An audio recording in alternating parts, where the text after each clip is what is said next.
life parents have famously forced their kids to live in uncomfortable, cramped spaces with no stability, no friends, and no privacy, but at least none of those van life parents forced their kids to live alongside a, in their words, homeless junkie. When you randomly meet a homeless junkie on the streets in Portugal, 3 months later, he moves into your camper. Today we're going to be talking about Nadine, or wild.family.life on TikTok, who has been traveling full-time with her 3 children, homeless boyfriend, and ex-husband in a single caravan for the last 7 years. Yes, you heard that right. Ex-husband.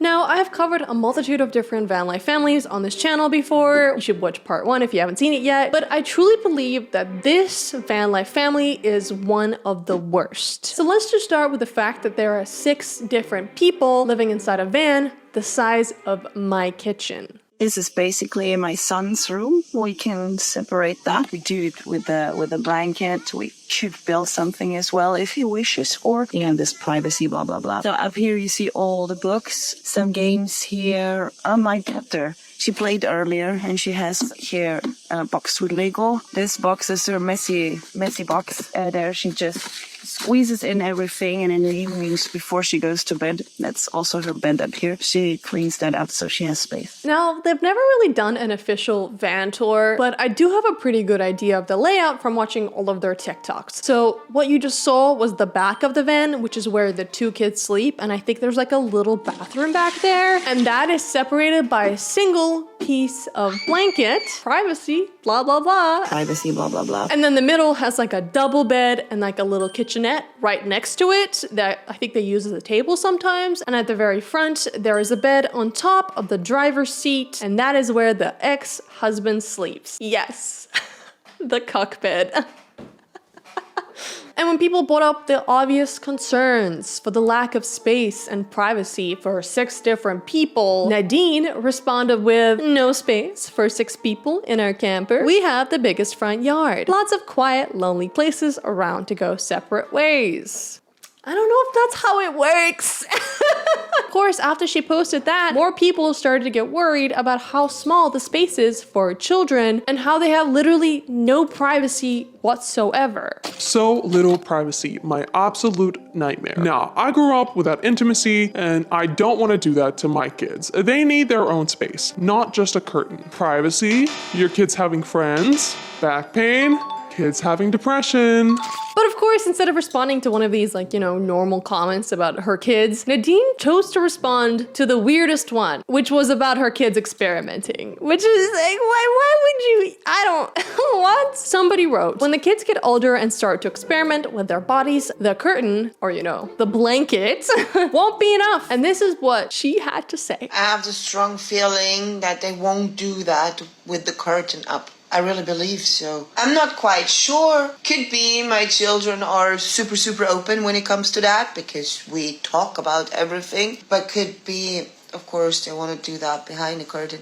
But I really think they keep that closed. This is such a weird response. Imagine your parents talking about you like that on the internet. But on the other hand, I get it. It's great that the parents are very, open about sex and sex education with their kids and online. I mean, they've even told us how they get it on the road, which is, interesting. Thank you for sharing. Time for ourselves in our camper with 3 kids. I mean, outside is always enough space. Ew. They do it outside. What if somebody walks in? Now, you might have noticed that Nadine and her boyfriend both have locks, which is of course they do. What do you mean? Look at them. It's kind of crazy to me that some white folks still choose to do this hairstyle because not only is it cultural appropriation, it's also just not meant for our hair types. I'd understand if Nadine and her boyfriend had curly or kinky hair, but they literally just straight up have straight ass European hair. So they're just like matting their hair for fun. I mean, whatever, you do you. I don't get it. And clearly some people don't either. Your baby is so cute, but why do you have locks on both of you? I didn't like my hair. I don't like my loose hair. It's very hard to maintain. And I always loved having locks or loved the hairstyle. Yeah, and why do we have it? Because we like it. I know people don't like people like us saying that, but we also have a right to have hair like this. I mean, it goes into European culture further than what people think, like Germanic, Vikings and stuff like that. They had dreadlocks. Yeah, I love how we're just taking the whole continent of Europe and saying it's European culture. I'm European, Eastern European, and we don't have locks in our culture, okay? And I'm pretty sure you don't either. And if you look through the piracy, like I'm not gonna like the S word into the old thing there. You can't, yeah. I don't know. I don't know if I can say it, but it got increased with dreadlocks between both the African and the white pirates and everything. It kind of got the culture there as well. Okay, it took me a second to realize what he was saying, but he's saying this very forbidden word. Very scary. So he's basically saying that African pirates and white pirates intermingled, and through that process, somehow lock culture from African pirates was passed on to white pirates. Okay, got it. Are you a pirate? Did I miss a chapter? And then you're looking through the Hinduism, which all these babas sitting with dreadlocks as well.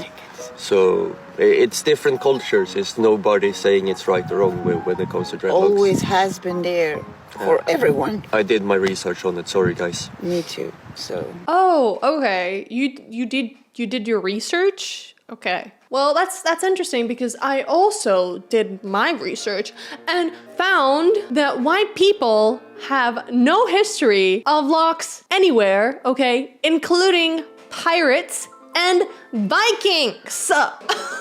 And if you're interested, you can also do a bit more research and watch this video by Snappy Dragon or this video by Muse and Dionysus, which both go over the history of locks and how it's problematic for white people to have them, if you don't believe me. I did my research on it. Sorry, guys. Me too. Nadine and her boyfriend seem to have done their research about a lot of things, including vaccines. Yeah, and they specifically bring up their anti-vax views when talking about how horribly they were treated in Spain during the birth of their baby girl. I got pregnant while traveling. I gave birth to our baby girl. You gave birth to. I was helping you. Now, they are great at explaining things and they like waffle a lot, so I'm just gonna quickly summarize it for you, okay? So, Nadine was pregnant with her third child and her due date was fast approaching. She decided that the best place for her to have her baby was in Spain. But something went very, very wrong after the delivery because they had to call the police on the hospital. Yes, they called 911 or whatever the European number is. 000? They try to call the police on the midwife. What? No, we call the police because they threatened of calling the police on us. And when you threaten of calling the police on me or her, we call the police on you. Why did they threaten us with the police? Because we wanted to leave. Yeah, because we wanted to leave. We wanted to leave the hospital. It's normally here in Spain, you just don't leave the hospital. You stay there and people can do, the doctors, the nurses, or whoever, they can do with you whatever the fuck they want. And they wanted to do stuff to our baby. They wanted to, I don't know, they wanted to inject her a million things. Like, we don't do that in Germany. We don't inject a million things when a baby gets born. So no, I didn't want that either. That was a big problem. They wanted to drop her eyes. They wanted to give her antibiotics. Imagine thinking that you're smarter than a person who went to school for 10 plus years. Spain's healthcare system is actually ranked one of the top in the world. So I'm pretty sure they were just doing what was best for you and your child. But I guess you know better. I mean, the doctors and the nurses should have also done their research on Facebook. But of course, this is not the first time that Nadine has defied the expertise of people smarter than her, because for the past 7 years, she has been illegally homeschooling her kids. Of course, to make sure that her kids stay as dumb as her. POV, you're the mom whose kids don't go to school. Ew, this is so cringe. Guilty. Now, I don't think there's anything inherently wrong with being homeschooled if it's done, correctly. I was not personally homeschooled. I know, shocker, look at me. But I know people who have, and they turn out a little weird, okay? But that's just my personal feelings. And those are irrelevant because the German government has officially banned homeschooling in 1919, and some German parents have even had their kids temporarily taken away because of illegal homeschooling. And funnily enough, the German government has even called homeschooling a form of parental child abuse. Slay. But of course, Nadine doesn't think so, okay? And that is why she literally left Germany and has been traveling full-time for 7 years. I guess she thinks teaching her kids through an iPad is appropriate and even superior to traditional schooling. And the school thing, yeah, we follow some kind of curriculum. Like, we have this app my kids learning with. They set their times each day. They do that by themselves. There's nothing I have to do. They really take their devices by themselves, sit down and learn. Sometimes they write, like when they have to write something and they sit down and write. They have their booklets. Technically, I don't follow any curriculum, but through this app, the kids see that by themselves. So according to their age and the class it would be, they're learning. So I can also see how far they are and if they are as far as other kids their age. Now, I completely am aware that apps have probably become amazing. Technology has evolved, like education on apps is probably great. But that being said, I still think that there are some soft skills that you get to learn at school that you will definitely not learn through an iPad, such as, integration, tolerance, participation in groups, and dialogues, as well as the development of social competence and assertiveness. You're just not gonna learn these things on an iPad. So it's not just like your ABCs, 1, 2, 3s. The school is built in a way to set you up for success. It's meant to help you integrate into society, and you're just not gonna learn that on the road,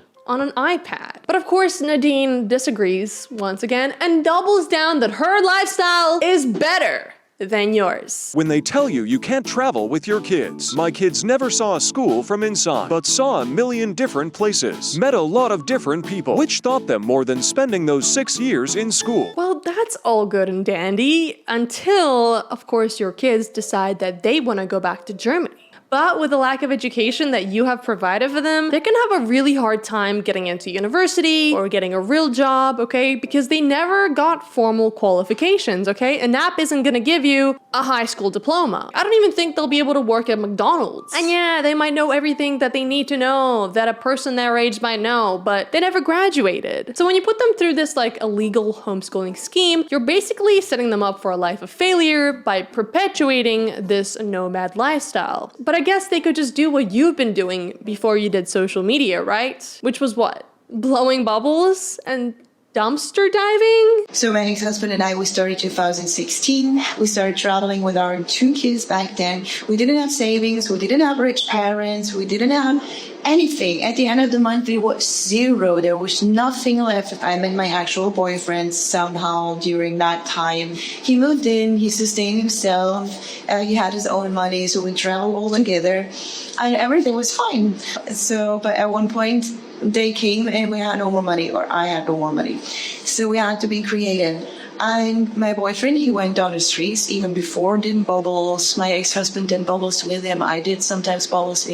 We sustained ourselves in that for a while. We also did dumpster diving to eat and stuff like that. Nadine also talks a lot about the fact that her kids chose this lifestyle. They chose to travel for this long. She talks to them about their feelings and how they're doing and if they want to keep doing this, and this is indeed their choice. I don't understand when people, for example, tell us, they tell a lot of other families as well, why are you doing this? And you can't do this to your children. You can't travel. You can't not put them to school. You can't live in a van. You can't do van life with children, especially long term. You can. I did it for 6 years now. It works. And my children, they're so happy about it. And they tell me that. I like to talk to my children about their feelings, how they think, how they want to live their lives, what they want to do. This is stuff I talk about with my kids. I let them choose. I mean, okay, this is an interesting point because the kids have never been to school, so how would they know that they want to go to school if they've never been inside one? Secondly, if they ever decided, hey mom, we want to go back to Germany, we want to go to school, you probably haven't been paying your taxes for the past 7 years, and you've been illegally homeschooling them, which is, you know, bad, and you're gonna get in a lot of trouble and maybe even lose temporary custody of your kids. So is this still their choice? Several of my videos went viral. I have a video with 14.7 million views and a couple of others with million or hundreds of thousand views. And because we're living quite different, I have a lot of comments like this.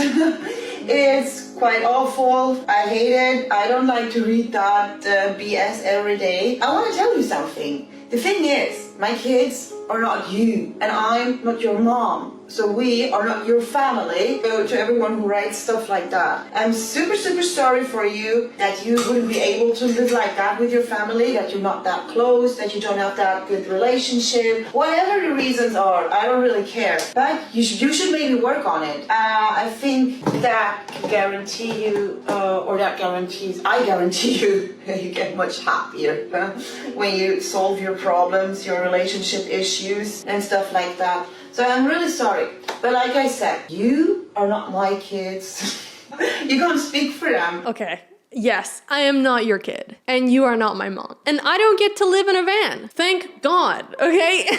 And I'm pretty sure my relationship to my parents or how I was raised has nothing to do with me critiquing your lifestyle, okay? You have posted this stuff online, and unfortunately, people are gonna criticize it. People are gonna tell you how to raise your kids. And I don't have kids, okay? I'm the last person to tell you how to raise your kids. But I do really care about education. I think kids need proper education, and you are just not giving them that, okay? An app is not good enough. You can do van life during the school holidays, during breaks. Kids need stability, kids need privacy, and kids need an education. Please don't deprive them of that because you want to travel. That being said, thank you for being here. I hope that you enjoyed this video. If you still haven't watched part 1, you should do that. Don't forget to subscribe and like this video if you enjoyed it. I love you. See you in the next one. Bye.